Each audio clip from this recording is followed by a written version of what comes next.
దయచేసి ఆలోచించండి. ఇవాళ మన కేసీఆర్ ఎన్నో కార్యక్రమాలు మన కొడంగల్లో చేసింది. మీ తండాలు గ్రామ పంచాయతీలైన కరువు కాటకాలతో ఉండే ఈ ప్రాంతానికి ఇంటింటికి నల్లబెట్టి మా అక్క చెల్లెల కష్టాలు తీర్చింది, మంచినీళ్ళ బాధలు తీర్చింది మన కేసీఆర్. ఈ రకంగా మంచి పనులైనవి. ఇప్పుడే మా లక్ష్మారెడ్డి అని చెప్పిండు, కరివేన ప్రాజెక్టు పూర్తయింది. కరివేన నుంచి కొడంగల్ కు కాలువ తవ్వడానికి టెండర్లు కూడా పిలిచినాం. గట్టిగా చేస్తే 3 నెలల పని, 6 నెలల పని. కాలువ తవ్వితే 1,30,000 ఎకరాలకు ఈ కొడంగల్ నియోజకవర్గానికి నీళ్లు వస్తాయి. పని చేయాలంటే రేవంత్ రెడ్డి గారు ఆ టెండర్లు రద్దు చేసి ఇలా కాలయాపన చేస్తా ఉన్నారు. అయిపోయింది పని, 80 పైసల పని అయిపోయింది. ఇక 20 పైసల పని ఉన్నది.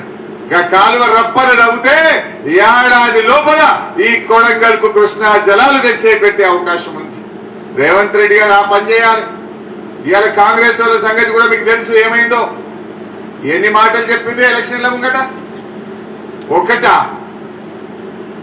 6 గ్యారెంటీలు, 13 హామీలు 100 రోజుల్లో చేస్తామని చెప్పిందా లేదా? ఊరూరికి ఇంటింటికి వచ్చి బాండ్ పేపర్లు వచ్చిందా లేదా? రాలే. బాండ్ పేపర్లు, నోటరీ డాక్యుమెంట్లు. ఇంకా జనం నమ్ముతలేదని మొదటి సంతకం 6 గ్యారెంటీల మీద అన్నారు. మరి అడవై మొదటి సంతకం ఇంకా అన్నారు. అసెంబ్లీలో 6 గ్యారెంటీల మీద చట్టబద్ధత చేస్తామన్నారు. ఏమైంది చట్టబద్ధత? అది కూడా జనం నమ్ముతలేదని. ఇది రాహుల్ గాంధీ మాట, ఇది ప్రియాంక గాంధీ మాట అని కూడా చెప్పింది. మీకు యాది ఉండాలి, ఇదే కోస్గిల ప్రియాంక గాంధీ వచ్చింది ఒకసారి. వచ్చి ఏమన్నది? మా అక్క చెల్లెలకు కేసీఆర్ ఇచ్చే 1,00,000 రూపాయలతో పాటు తులం బంగారం కూడా ఇస్తా అని చెప్పింది. అనుకుందా మీకు? చెప్పి ఇంకో మాట అన్నది, రేవంత్ రెడ్డి ఇయ్యకపోతే ఇచ్చే జిమ్మేదారు నాది అన్నది. ఏమైందమ్మా మరి ప్రియాంక గాంధీ? ఇప్పుడు లగ్గాల సీజన్ నడుస్తున్నది. మార్చిలో ఏప్రిల్లో ఫుల్ లగ్గాలైనాయి.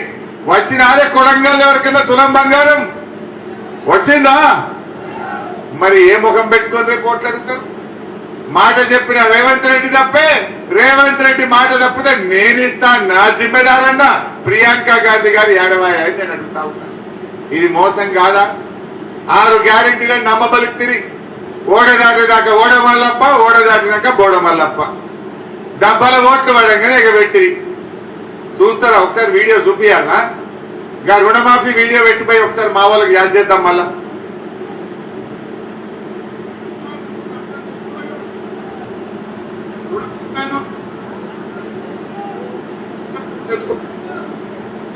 రుణమాఫీ అయిన అందరూ ఎంబడే మళ్ళీ 2 లక్షల రుణం తెచ్చుకొని డిసెంబర్ 9 నేను మాఫీ చేస్తా. కాబట్టి రైతులందరికీ నేను విజ్ఞప్తి చేస్తున్నా, ఎంబడే పోయి బ్యాంకు పోయి లోన్లు తెచ్చుకొని వచ్చిన ఎంబడే నేను అందరూ ఎంబడే పోయి మళ్ళీ 2 లక్షల రుణం తెచ్చుకొని డిసెంబర్ 9 నేను మాఫీ చేస్తా. కాబట్టి రైతులందరికీ నేను విజ్ఞప్తి చేస్తున్నా. ఓకే, అయినాదే రుణమాఫీ ఎవరికన్నా? ఒక్కరికన్నా అయినాదే కొడంగల్లా?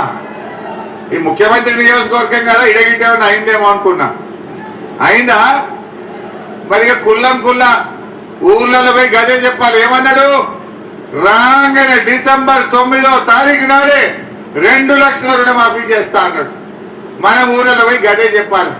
రుణమాఫీ అయిన వాళ్ళంతా కాంగ్రెస్ పార్టీకి ఓటేయింది, కానోళ్ళంతా కారు గుర్తుకు శ్రీనివాసరెడ్డికి ఓటేయింది. శ్రీనివాసరెడ్డి గెలిచిండు అనుకో, మేము అసెంబ్లీలో గట్టిగా పట్టుకొని బిడ్డను రుణమాఫీ చేయలే కనుకనే కోడంగల్ నిన్ను ఓడగొట్టిండ్రు, ఇప్పటికైనా రుణమాఫీ చేయమని మేము గట్టిగా అడుగుతాం. అంతేనా లేదా? అదే విధంగా వడ్లకు బోనస్ అన్నాడు. ఇవాళ కొడంగల్ కోల్స్కి మార్కెట్లో పోయి చూడుండ్రి, 2,200 పోతున్నది మద్దతు ధర. దానికి 500 కలిపి 2,700కి వడ్లు కొనాలా వద్దా? ఏం చెప్పిండో చూడండి ఒకసారి. వడ్ల బోనస్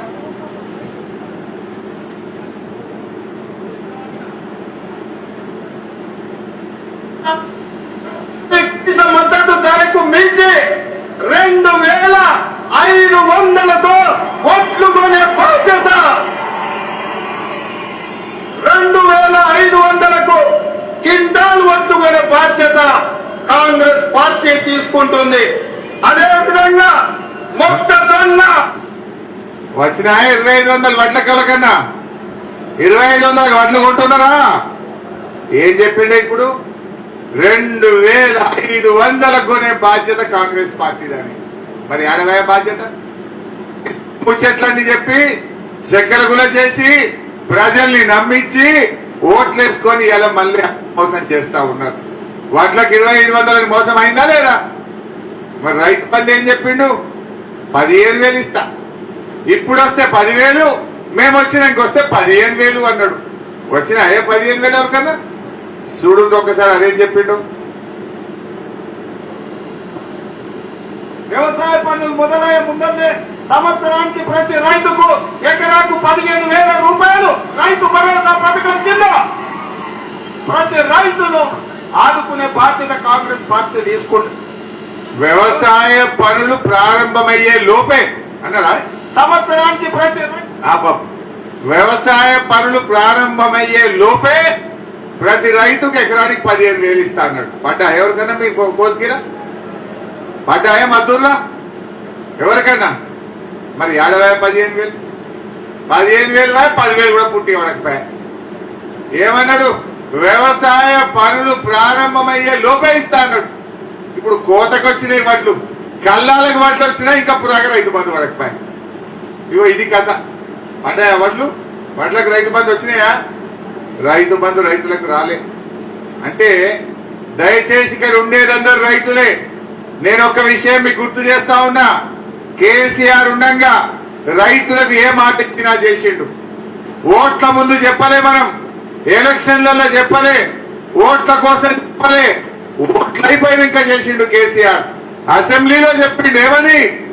నేను రైతులకు 24 గంటల కరెంటు ఏడాది లోపల ఇస్తా అన్నాడు. ఒక్క ఏడాదిలో ఉచితంగా 24 గంటల కరెంట్ ఇచ్చిండు కేసీఆర్. వడ్డీ కరెంటు 24 గంటల ఉచిత కరెంట్ వచ్చిందంటే దాదాపు 90,000 కోట్ల రూపాయలు ఖర్చు పెట్టి సబ్ స్టేషన్లు కట్టి ట్రాన్స్ఫార్మర్లు పెట్టి ఇవాళ మనకు మంచి కరెంట్ ఇచ్చిండు మన కేసీఆర్. అదే విధంగా 24 గంటల కరెంట్ ఇచ్చిండు, రైతు బంధు ఇచ్చిండు, రైతు బీమా ఇచ్చిండు, చెరువులు బాగా చేసిండు, పెండింగ్ ప్రాజెక్టులు పూర్తి చేసిండు. ఇవన్నీ కేసీఆర్ గారు ఇచ్చిండు. మరి కాంగ్రెస్ వాళ్ళు ఏమి ఇచ్చిండ్రో దయచేసి మీరు ఆలోచించండి. 6 ముచ్చట్లు చెప్పిండు రైతులకు, ఒక్కటి కూడా చేయలే. మొండి చేయి చూపించిండు. 2 లక్షల రుణమాఫీ మోసమా కాదా? 2 లక్షల రుణమాఫీ, 15,000 రైతు బంధు, వడ్లకు 500 బోనస్, కౌలు రైతులకు 15,000, వ్యవసాయ కూలీలకు 12,000, 24 గంటల కరెంటు. మరి అన్ని మోసమే కదండి. ఒక్కటని ఇచ్చినట్టు రైతులకు 100 రోజుల్లో ఇస్తామండ్రి. ఇవాళ మోసం చేసిన కాంగ్రెస్ కు ఈ ఎన్నికల్లో గుణపాఠం చెప్పాల్సిన అవసరం ఉంది. అదే విధంగా పాపం అవ్వా తాతలకు, ముసలోళ్లకు 4,000 పింఛన్ ఇస్తామన్నారు. వచ్చిన ఆడేవాళ్ళకన్నా జర చూపిపోయి అది కూడా ఎంత వస్తుంది? 2,000 వస్తుంది కదా. వచ్చే నెల నీకు 4,000 నీ ఖాతాలో పడతాయి. వచ్చే నెల డిసెంబర్ 9 నాడు పెద్దగా 2,000 కాదు, ఇందిరమ్మ రాజ్యం వచ్చి నీకు 4,000 రూపాయల పెన్షన్ వస్తుంది. పడ్డాయే 4,000? ఎవరికైనా మీ అమ్మకో, నాయనమ్మకో, తాతమ్మకో, ఒకరికి కూడా వాళ్ళే. అయితే దయచేసి ఆలోచన చేయండి. అవ్వ తాతలను కూడా మోసం చేసిండు, మహిళల్ని మోసం చేసిండు. 4,000 పింఛన్ ఇస్తామన్నారు కానీ జనవరి నెలలో ఒక్క నెల ఇచ్చే 2,000 కూడా ఎగ్గొట్టింది. నడిమిట్లో ఒక నెల 2,000 కూడా పోయింది. వెనకటికేదో సామెత ఉండే, అన్న వస్త్రానికి పోతే ఉన్న వస్త్రం పోయిందట. 4,000 కాసేపడితే జనవరిలో 2,000 కూడా ఎగ్గొట్టింది. అంటే పెన్షన్లు ఇస్తామని పేదలను కూడా మోసం చేసిండు.